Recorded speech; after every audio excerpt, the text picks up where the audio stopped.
kids, welcome again to your online classes. Today, Wednesday. I hope you're doing great. I hope you have been enjoying the videos, and let's get to work. We're gonna be working today with two things, English and reading skills. So first, for the first activity, you're gonna need your English notebook, the red one. And for the second activity, you're gonna need your student book. So get ready, get comfortable, gather all your materials, and let's get started. Okay, so the new topic we're gonna be learning today, it's called second conditional. The second conditional is something we use to talk about an imaginary situation and its result. We have an imaginary situation, for example, if I could fly, and its result. If I could fly, I would travel to another country. Okay, so we have second conditional is a mix of an imaginary situation and its possible result. So it would be like this, the imaginary situation. If I could fly, the result would be I would travel to another country. So for this second conditional, we're using two new words. The word if. You kind of already know that word if. It means si yo pudiera volar. Okay, and we also have the word would. This word, it's like the ending RIA in Spanish. For example, if you say would eat, in Spanish it means comería. Would play, jugaría. Would sleep, dormiría. Okay, so it is, if I could fly, I would travel to another country. Si yo pudiera volar, yo viajaría a otro país. Okay, so this is a formula to use the second conditional.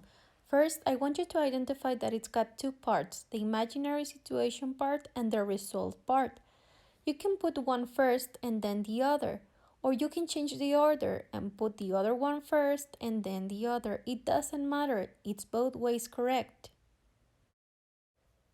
Let's start analyzing the part of the imaginary situation.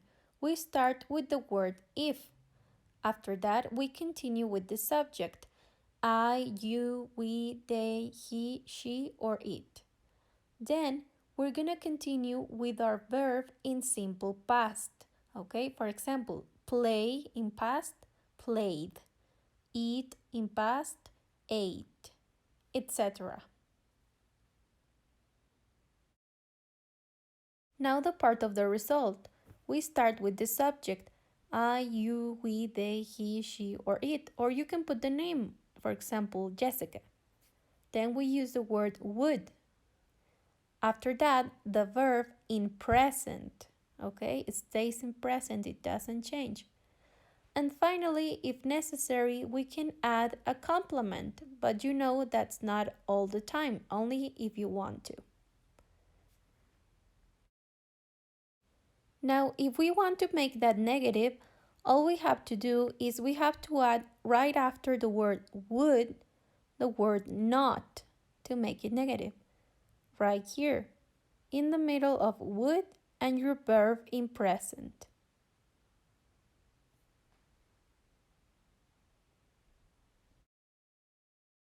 For example, if I were hungry, I would prepare something to eat.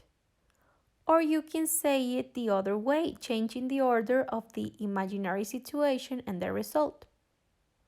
I would prepare something to eat if I were hungry.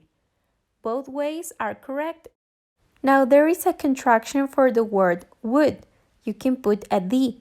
Instead of saying I would, you say I'd. The same with you. You would, you'd.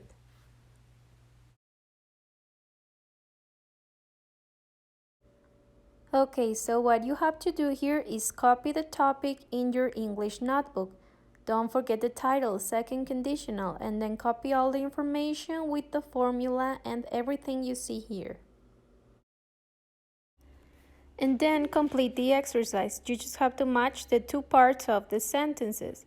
You have here the part with the numbers and the part with the letters. Just match them together to form the sentences in second conditional. What do you think of this topic? Did you like it? I think maybe it seems a little bit complicated, but it's actually not, and you may have a lot of fun thinking about this.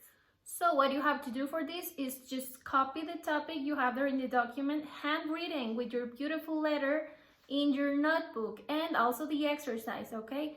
Do not print it, paste it in your notebook. You have to write it yourself.